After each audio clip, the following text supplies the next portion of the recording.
France Bleu Héros Matin.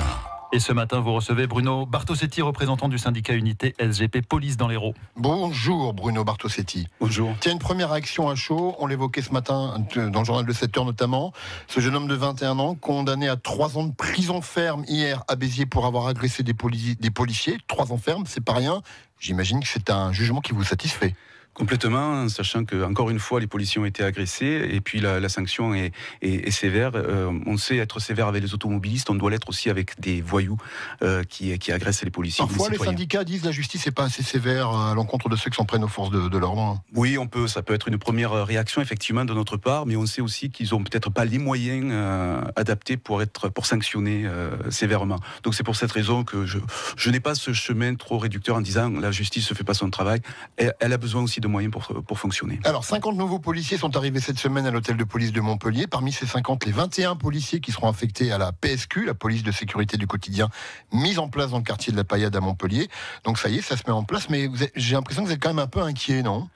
Écoutez, d'abord parce que quand on parle de police et de sécurité au quotidien, je pense à la sécurité au quotidien des policiers. On vient d'en parler, c'est assez compliqué de sécuriser les citoyens lorsque nous-mêmes nous travaillons en insécurité. Mais pour revenir à ces 50 policiers qui sont affectés à Montpellier, il faut savoir qu'il y en a une trentaine qui partent à la retraite ou en mutation, donc ça fait 21 policiers de plus. Ce qui est très important à Montpellier, et on peut saluer le travail de la préfecture, de la direction de la sécurité publique, également de monsieur le maire, de monsieur Sorel, et humblement de notre organisation syndicale, c'est qu'on a œuvré pour que justement cette police de sécurité au quotidien soit déployée sur l'ensemble de la ville de Montpellier et pas uniquement dans un secteur bien défini. Mais ils savent ce qu'ils vont faire, comment ils vont le faire et avec quels moyens ils vont le faire ? Alors c'est là le problème. Effectivement, nos inquiétudes, même si on est satisfait de leur venue, notre inquiétude se base aussi sur les moyens pour fonctionner, comment on va fonctionner au quotidien, avec quel véhicule supplémentaire. Il faut des voitures, il faut des armes, il faut des téléphones. Exactement. Tout ça est déjà prévu ou... Pour l'instant, on en est au balbutiement parce que notre direction ne peut pas créer une ligne budgétaire qui ne lui a pas été allouée encore pour fonctionner normalement. Donc c'est pour cette raison qu'on a des inquiétudes. On est satisfait d'avoir des effectifs en plus, mais il faut avoir les moyens pour fonctionner. Même s'ils ne peuvent pas travailler, très difficilement. C'est un vrai problème, ça. Très difficilement, surtout qu'en plus, on demande beaucoup à la police aujourd'hui. J'ai entendu, si vous le permettez, une petite parenthèse, un député d'une autre région que la nôtre qui parlait de harcèlement de rue et que grâce à la police de sécurité au quotidien, on allait pouvoir rejeter ce phénomène-là. Très sincèrement, aujourd'hui, la première chose qu'il y a à retenir, c'est comment on va fonctionner, nous, déjà en sécurité. Ça revient au sujet de ce jour, sur les moyens. Alors, vous voulez dire que le harcèlement, par exemple, ce ne sera pas l'affaire de la PSQ, a priori ?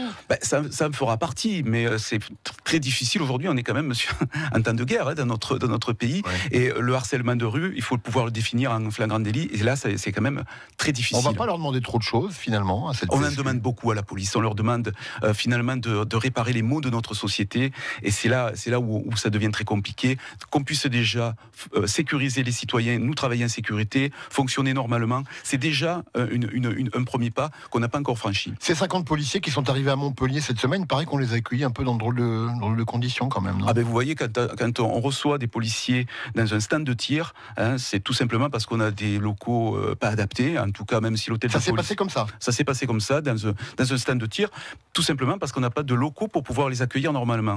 Vous vous rendez compte la fonction aujourd'hui publique, dans quel état elle se trouve ? Je ne parle pas que de la police, mais là ça devient quand même très compliqué. Ouais, mais Bruno Bartosetti, c'est quoi ? C'est le gouvernement encore qui fait de la com avec cette histoire et on se rend compte que derrière ça changera rien parce que les moyens ne seront pas là ou... Écoutez, on a pris beaucoup de retard, beaucoup de retard et même si on peut saluer quand même ce geste de notre ministère en matière de police et de sécurité au quotidien, 20 policiers à Montpellier, alors qu'on en a perdu peut-être 50-60 sur ces dernières années, c'est la 7e ville de France je crois, 21 policiers entre les congés et la formation, vous imaginez en H24 ce que ça peut donner, ça fait 7 ou 8 policiers de plus dans les rues de Montpellier au quotidien, c'est quand même un peu léger pour sécuriser, je crois 200 000 habitants à Montpellier, c'est ça. Et cette PSQ à la Paillade, c'était le bon endroit quand on sait que par exemple le bureau de police a été incendié plusieurs reprises. C'est pour cette raison et c'est là où il y a des efforts qui ont été faits, ça a été déployé sur l'ensemble de la ville. On peut saluer surtout à Montpellier la bonne coordination du travail de la police municipale avec la police nationale. Je ne suis pas le porte-parole de la police municipale, mais heureusement qu'en matière de prévention, on peut travailler aussi